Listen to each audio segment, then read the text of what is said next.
what's up, everybody? It's Wellness Week Live again. So today, what's today's date? Thursday, Friday? I don't even know anymore. This whole holiday's got me mixed up. But Wellness Week Live, I am your host, DJ Anthony. It says it right there. I'm a DJ, so you know it's legit. And we have a special guest, Dr. Sharon Livingston. And today, we're going to be talking about hypnosis, psychotherapy, and cold laser therapy. And that really caught my ear when I read about this. So, Dr. Sharon, thank you for coming on. Thank you. To Wellness Week. And, before we get into it, just as always, viewers, always check with your personal healthcare professional about anything that you're going to do. This is just a conversation between colleagues and friends. So, but again, thank you, Doc, for coming on. And I bumped into you. I saw that you had a post up a while back in the Bergen County area. And I said, wow, that really seems interesting, particularly the cold laser therapy. Now, so we're going to get into that. But before we do, can you just tell the viewers a little bit about like what you do and what your background is about, particularly as it pertains to the two topics, the hypnosis, psychotherapy, and cold laser. So tell us a little bit about you, Doc.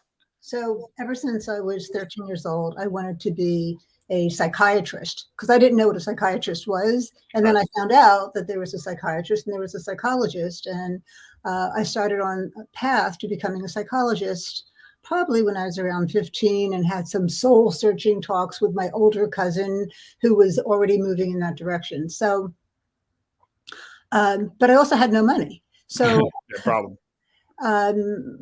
I got through my undergraduate degree and then I started working on, my master's and then my PhD, but I had to do it at night and I had to do it part-time. And during that time, I was working for large corporations in marketing research. And so I've always been someone who wants to know why. Like if there were a few words to describe me, that might be curious, skeptical, and playful. Okay. Those are always good things. Be curious, skeptical, and playful for sure, especially in the sciences or the wellness of others. And, I had two older brothers. I have two older brothers who are medical physicians. So I grew up in that kind of environment and I was always interested in science and medicine. And my mother was a hypochondriac, so she was always at the doctor. And so sounds like my mother. Yeah. It's interesting what shapes you, Oh, listen. And it can shape you in a negative or positive depending on who the person is, right? I mean, right. Maybe your one brother became more laissez-faire about it. Maybe you became more on top of it. Who knows, right? It's a wonder how the brain works. So, and we're going to talk about how the brain works a little bit. Yeah. So, at any rate, in my career, in the past 27 years, I have personally interviewed over 40,000 people all around the world. You were mentioning that. Wow, that's amazing. It is amazing. Like, boy, am I tired, Yeah, no, you look good. Hey, you need some stress. You need some stress, Dr. Sharon. Well, stress is good. You need to a certain extent, right? When you work out, right? You need a That's true. your muscles. See, now I'm like, we could talk about that. I mean, this might be a 9-hour show. I got to control myself because you're hitting on stuff that I'm like, there's a topic right there. Stress, good stress, bad stress. But so let me tell you how I came to cold laser. Yeah, please. Yeah. So a number of years ago, not that many, maybe 7 or 8, I had a triple injury myself. I was flying out to Seattle to present to Microsoft about a project that I did for them. And it was an old plane. Everyone got off that, it's a long flight. Yes, so okay. Everybody got off the plane. You guys took a beating. Yeah. The back. Yeah. Everyone did. And then the next morning I had to get back on a plane and come back. And when I got back, I was meeting my husband at the time. We were doing an opening for a gym.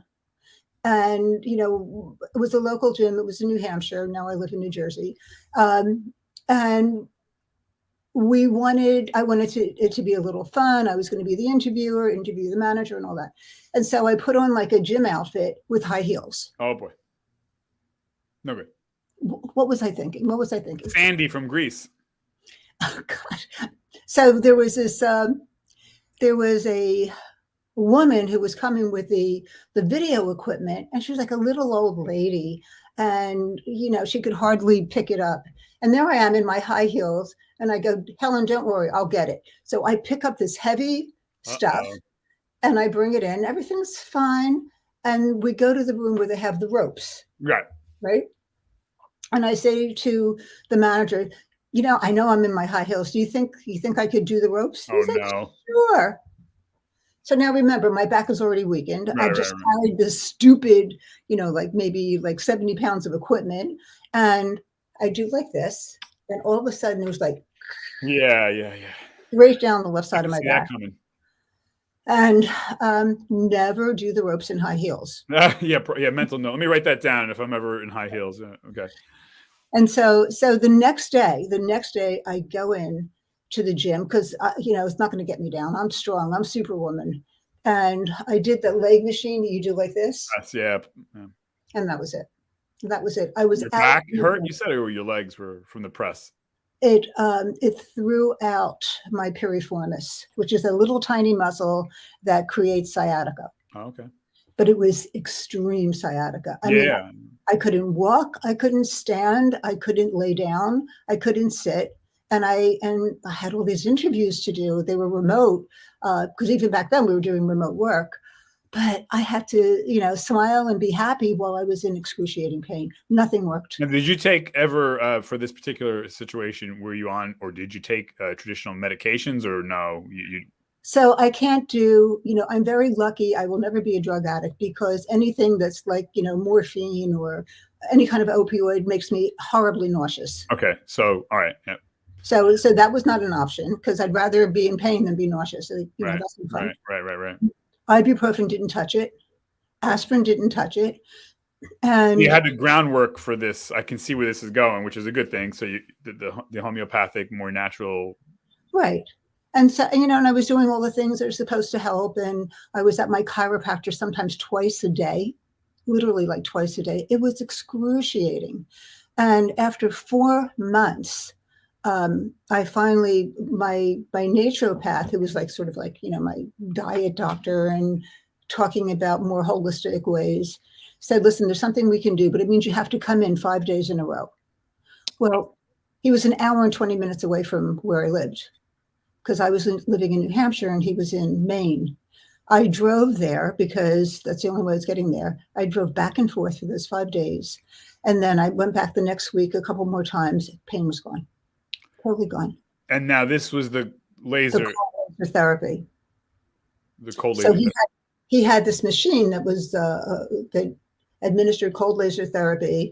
There's a laser attachment and there's an LED light emitting device attachment. And between the two of them, and it's not a very long procedure, like 5-10 minutes. However, I had to drive an hour and 20 minutes. Right, but you almost had no choice, right? You were at your wit's end. I mean, it can't hurt to try it, right. No pun intended. But it worked.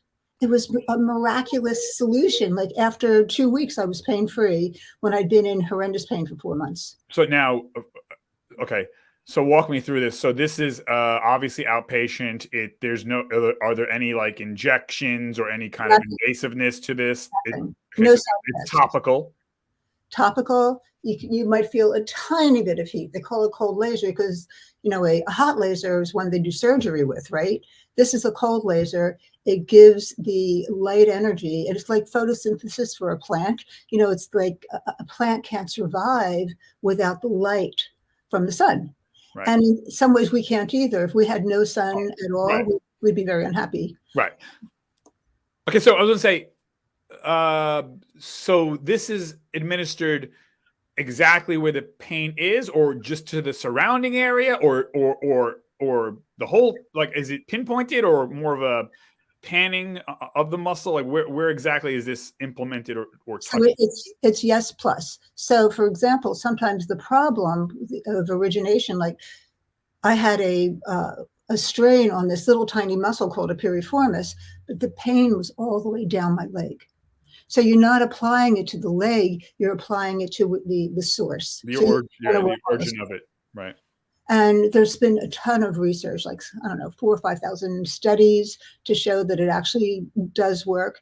And the particular company that I work with that I bought, I was so amazed. I went and got trained and I bought the equipment and I started doing that up in New Hampshire and helping people with it. But what this particular company does is they've created a bunch of protocols. And so you type in what the problem is and it spits out, do this, do this, do this, do this. So you don't have to be a rocket scientist to help someone, because we can't all be specialists in every single area. It's almost like artificial intelligence. It's already giving you the diagnosis and what you need to do to implement the cure, so to speak. But okay, that's amazing. So I wanted to, and I'm going to interject and say, to those people who might say, oh, well, cold laser therapy, I don't know about that. I'm just going to take my pills and whatever. I would make the argument, pills, and no one's saying don't listen to your doctor. Sometimes you and I talked about off camera, sometimes you need to take pills. Listen, you got to go on Zithromax, but pills have side effects. Exactly. And something like this, cold laser, either has no side effect or very little, comparatively speaking. I mean, you're ingesting medications that you don't know. Read the back of the bottles. I mean, it's a laundry list of it affects the spleen, the liver, the kidneys, the heart, the bone marrow. I mean, so if you're down for that, why not give something like this a try? Again, do due diligence, There's no downside. info, but I mean, it's not invasive. You're not swallowing anything like a pill or a shot or exactly. I think, and I think we're in a great time and age that, I think as a society, and even traditional doctors are more open to, looking at wellness as a whole, totality, not just, this slice of, well, if you're not taking a pill, then everything else is useless. That's not, so we're in a great time where I think people are open-minded about this, and wellness as a panacea. It's just not one thing. It's treating the totality of someone. Right. And this is where cold laser therapy can possibly be something that, would help someone. Right. And, is it 100%? No. And one of the things that you talked about earlier was like hypnosis and pain relief and psychotherapy. So there are some people who have, you would look at their x-rays and you would see the exact same problem. One person experiences it as excruciating. Another doesn't feel it at all. Right. And it has something to do with the way they're wired and the way they perceive it and the way they've been taught. You can by the way, pain and emotion, like depression, anxiety, reside in the same part of the brain. Interesting. Yeah. And what that does is, so if you are anxious or depressed, that can impact how you perceive the pain by intensifying it. And if you have pain, it can create anxiety or depression. So it goes back and forth. One feeds into the other. Yeah. Yes. And so if it's possible to work with both, there's quicker results. Right. And now, real quick, before I forget, I mean, where can people find out about you and your service if they're interested? And we could always certainly put a link down, but how can people contact you or find out about your service? So I have a website. It's called BergenColdLaserTherapy.com. And there's all kinds of things in there. I have a newsletter. You can join the newsletter list, and I send out information, not always about cold laser therapy, but about pain and how to deal with it and how to, reframe it for yourself and how to get better So that's a good place. They could contact me at 201-739-4700, and I'll get back to everyone. Yeah. But to me, it is an exciting invention. I mean, it's been around since 1960 something, and but it's just really taking form in the last several years, and more people are looking to it. It's non-invasive. The only thing you wouldn't do is shine a laser directly into your eye. Right. And I'm sorry, go ahead. Oh, well, and it makes sense. Why would you do that? Right. No, for sure. You're not going to look into the sun either, right? Right. 100%. Yeah. I mean, and to your point, we also see this, a other ancillary forms of wellness and treating pain in, like, for instance, deep freeze cryogenic therapy. NBA basketball players, NFL players, NHL, MLB Olympians, they come out of a workout, they go into that chamber, cryo chamber, whatever, for like 30 seconds. I mean, so there's different ways, right, to treat pain, and it's a beautiful thing because 10, 15, 20 years ago, either we were closed-minded to it or we just looked at it as something that was kooky. But now we know, like, these things help, and it may or may not help another person, but if it helps you and it keeps you off of, right, morphine or stuff that can be so detrimental. I mean, that's one of our problems with heroin. Right. I mean, it allows people to go back to work. It allows people to interact with their families. Particularly with COVID, the last couple of years, the incidence of pain-related problems has skyrocketed.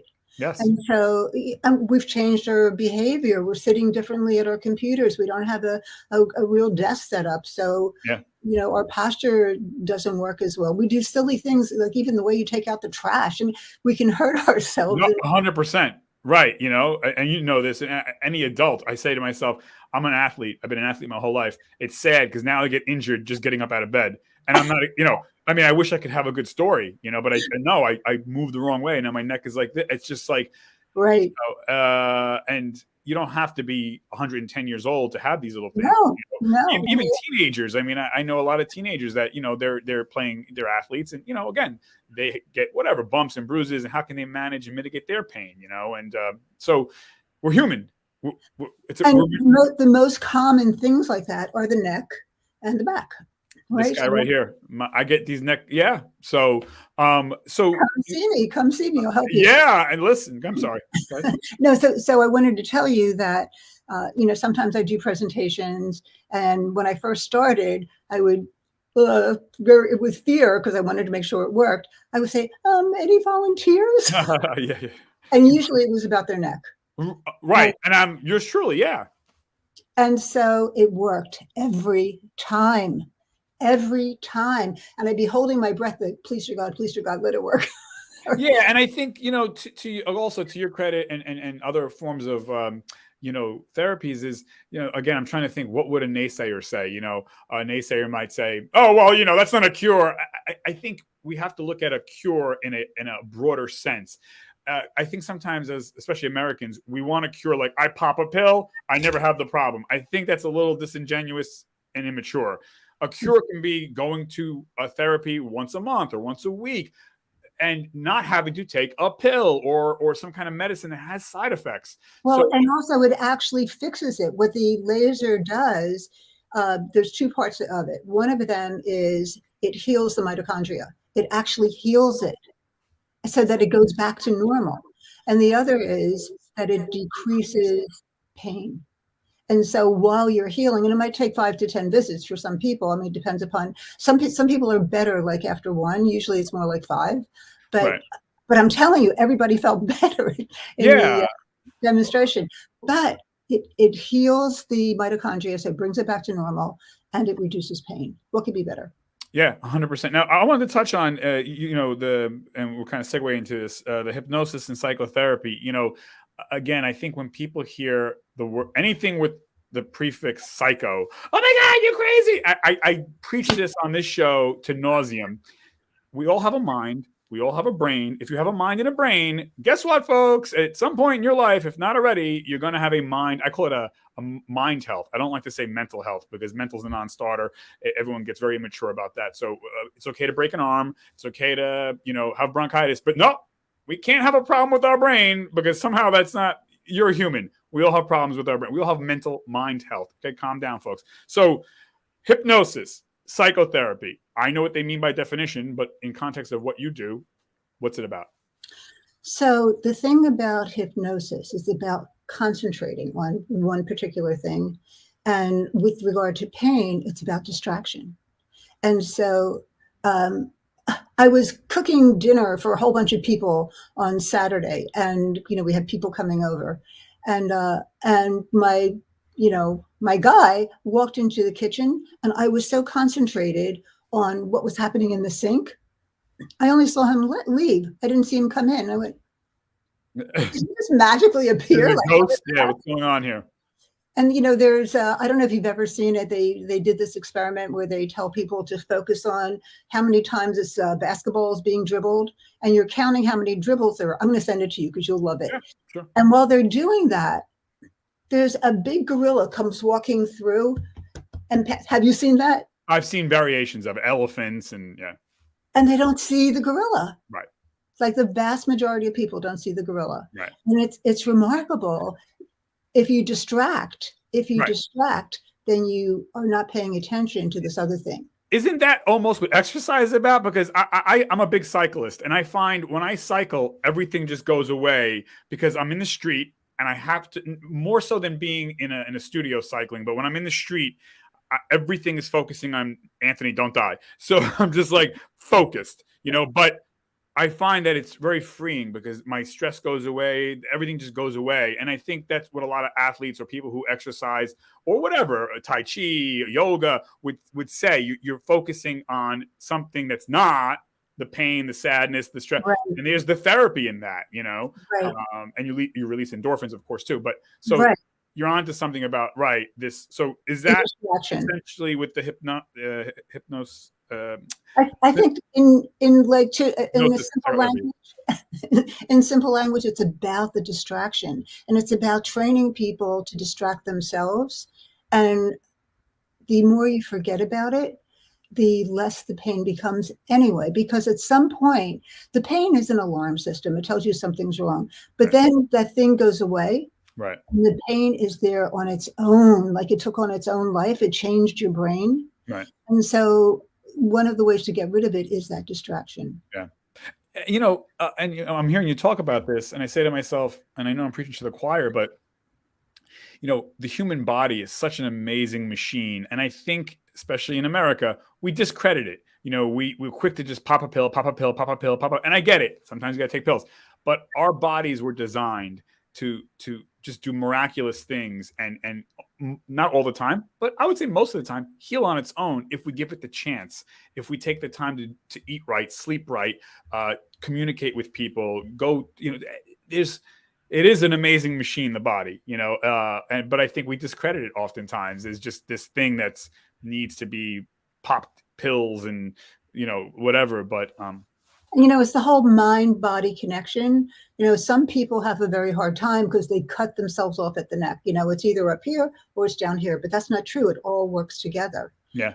And when you can intervene on both sides of that, then something magical happens because, like you say, the body is created to self-perpetuate, right? Yeah. Yeah. It's an amazing machine that can take on such stress and such strain, and it's almost like yes, we're all of us, we're almost like superhuman in many ways if we give ourselves the chance to be that, and empower ourselves that God gave us this vessel, this machine. We're stronger than we realize, but I think sometimes it's just a quick fix. We want to check out and be like, oh no, but no, you're better than that. You're stronger than that. You can do it. You got this gift, all of us. But and the other part of that is that we are communal people. We need to be in community. And when you're in pain, you feel isolated. So when you are working with someone, and like with the cold laser, there's something actually touching your body. There's that magic that happens of they call it quantum entanglement also, right? Where, we're sharing energy. Right. And I don't mean that in a woo-woo kind of way. We're literally sharing energy, heat, right? Yeah. I talked to you off camera and I said, last night I was, basically working in my office all day by myself. I was starting to feel down, just because I was, by myself the whole day for the most part. And I'm like, am I getting sick? I started to feel sick, and then I met up with my friend. We had scheduled a dinner. And miraculously, I'm like, oh, I feel cured because I was talking to a human. I was sharing an experience, the power of community, to your point, and just camaraderie and having that. We discredit it so much, that the connections. There's something medicinal about it. It is. It's healing to be with other people. It really is, and it's also what we decide we're going to believe in. Like if I believe that I'm going to stay healthy no matter what, chances are I will stay healthy at least longer. 100%. Right? They call it the Nocebo Effect. When you think that you're going to be, sick, you're getting sick. Things are bad. Things are bad. And what happens? Psychosomatic stress. I mean, self-fulfilling prophecy almost. It's like, Exactly. and that can happen on a mass scale too. Or Oh, I'm yeah. the king of psychosomatic stress disorder. I mean, I think I'm always dying. And meanwhile, it's like, I'm almost. It's my friends and family make fun of me. It's like, but anyways, but it's true. I mean, like. But we had the same mother, right? Yeah, I'm telling you. So, yeah, really. No, but and I joke and I laugh, but it's taken a toll on me in my younger years because Sure. I just would beat myself up over things. And anyways, but again, to have that community, to have people, friends, even just micro interactions, like I was saying yesterday, going to the local whatever store or Starbucks and hi, how are you? Thank you. Those things matter. Yes. But not to get too far off of the cold laser therapy. So the hypnosis psychotherapy. So that's essentially what you're doing. You're training someone to focus on whatever it is.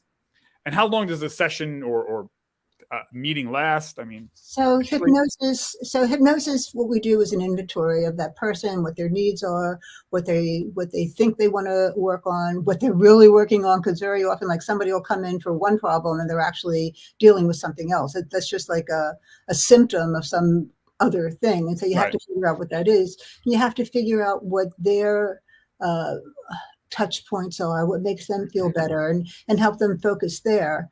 What's their magic moment that heals them. Everybody has them. 100%. Everyone does. Yeah. And also the ones that make them feel like crap. Well, what are those? So you want to eliminate those and elevate the good stuff. And so I have to do a pretty good interview about their belief system and what the symptoms are and what they're trying to do. Right. And then it's usually 3 sessions. The second session is doing a trial hypnosis. And that takes, the hypnosis itself is like 15 minutes perhaps. And I create a tape, recording for them. We don't have tape anymore. A recording for them to take home and listen to on their phone or something. Right. And then the third session, we fine tune. Okay. And for most people that works. I mean, people give up smoking like that. They change they stop drinking. They change their diets, but they also get rid of pain. So it's good stuff. And I would also, say to anybody who's going to critique this or anything like this, that, I could see someone saying, plain devil's advocate, well, yeah, it's working because you want it to work. My retort to that is, yeah, like, what's the problem there? Like, of course, that's what I'm here for. I want it to work. Like, what do you want? Like, and if it doesn't, okay, but I tried. Like, I don't, so it's funny because some people, I can hear this, like a whole circle in my mind of people saying this to me, I'm just like, again, but that's the whole thing. Like, of course it works because I want it to work. Like, I don't want to be ill. I don't want to be in pain. And if it doesn't, then I try something else. If it doesn't work, there's usually a payoff. And one of the things that you can do in a session, and this is more the psychological aspect, is what's the benefit in it not working? What are all the benefits of it not working? Yeah. Why would it be to your benefit to stay in pain? I hate my job. Oh, interesting. I can't go to work. And therefore I don't have to deal with, my boss or, I want my husband to stop bothering me about blah, blah, blah. Whatever. Well, how can he bother me if I'm in pain? He won't bother. So there are secondary gains. You have to. Yeah. Smart. Yeah. I never thought of that actually. Interesting. We hide behind the pain.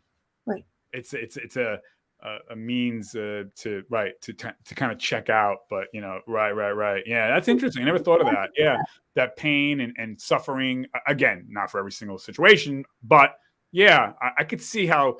And maybe sometimes we're not even aware of it, right? Subconscious. Oh, absolutely. We're maybe afraid to step up and say, what, I don't want to do this. Okay, I am not. That takes some chutzpah versus, I don't know, my shoulder. I just kind of, you're hiding behind come on, listen, you don't want to. I can't mow the lawn. I'm so allergic. Right. Or yeah, we can go on and on about that. But yeah. And I don't know. Tell me what you think about this, Dr. Sharon. Do you think this is just my hypothesis or guess? Do you think some people are, not everyone, but do you think that some people are truly afraid of empowerment, that they're afraid to own, like like freedom and power can be scary, I think, for some people. And it's like, maybe they don't think they deserve it or something. Like, I think sometimes we limit ourselves. And I know I've done that in the past where, I tell a story. I was a track and field athlete in high school. And this is kind of sad, but I was doing a mile, run, and I was going to place like in the top 3. Coming down the home stretch, I don't know. I felt like I didn't deserve this. And I basically slowed down so I can get like 5th or 6th place. And, it didn't hit me till years later that, oh my God, I self-sabotaged myself. Right. I didn't feel worthy of placing in top 3. I didn't feel like I was uncomfortable with winning. Like, I don't deserve to win. I don't deserve to have maybe the number 1 spot. I was afraid to win, which might sound counterintuitive and crazy. But I think a lot of us do that. We think, I don't deserve this. I don't deserve whatever, and it's sad because. And think of it, I mean, I think that's a really perfect example. Also, sometimes winning comes with greater responsibilities, more you're going to have to do, if you are that champion. That's true. There's expectations that come with it. Right. Yeah, 100%. And I think we see that too with people who, again, success is relative, but let's just say like somebody, I don't know, they become wealthy monetarily speaking, and they hide it. I have people that I know that do that. They purposely hide their wealth. And I'm like, that's kind of sad. Like, no one's saying to flaunt it, but like they'll purposely not buy a nicer car. They'll purposely not buy nice clothes. It's just like, I don't know. Like, that doesn't sound healthy either. I mean, there's one thing to be humble. Someone's going to take it from them. They'll be punished for it. Somebody will take it from them. Right. Or maybe they're afraid people are going to ask them for something and they don't want to get into a confrontation. It's just weird. The human brain, the mind, it's just a wonderment. But yeah, I think a lot of times, not all the time, but I think a lot of times we self-sabotage. Absolutely. For whatever reason, but I don't know. So in therapy, you work on the sabotage and what might replace it and what they could do instead and how they could be kinder to themselves. Yeah. No, you're on to something. See, now I can have you on for another 10 hours. But I want to respect your time. We're at the limit, actually. We actually went a little over. But Dr. Sharon, thank you. Is there anything else that you wanted to add before we wrap up? I know we had the contact information, and we can put information links to your service too. But read about cold laser therapy. You can go to my website, bergencoldlasertherapy.com, and there's a lot of information there. You can call me and ask me questions, no obligation. It's not an expensive treatment compared to other, treatment. Right. They can find that out by talking to you what it is, packages and whatnot. Exactly. Okay. So I think it's worth checking out. It saved my life. I have to say it saved my life. So right. Yeah. No, that's amazing. Share it. So. And thank you for sharing your story, because that explains why you're doing what you're doing, because you believe in it, because you did it and you do it too. Right. And it has helped your life. I mean, so I would encourage anyone that is, and we all struggle with pain in some aspect, to call, find out. It might be able to really assist you. So, but thank you, Dr. Sharon, for coming on Wellness Week, and Happy New Year, healthy New Year. And I got to get you back on, because I got topics in my head. And I'm like, I was going to ask you this and this and this and this. So, but yeah, thank you so much, Dr. Sharon. And thank you. And I hope 2022 is a much better year for everybody. You know what? It will be. Good. We want it to be. We want it to be. We'll make it. We'll make it. It will be. Thank you, Dr. Sharon. Thank you, everybody, for checking in. Happy, healthy New Year, everybody. We're signing out. 1, 2, 3. Goodbye, everyone.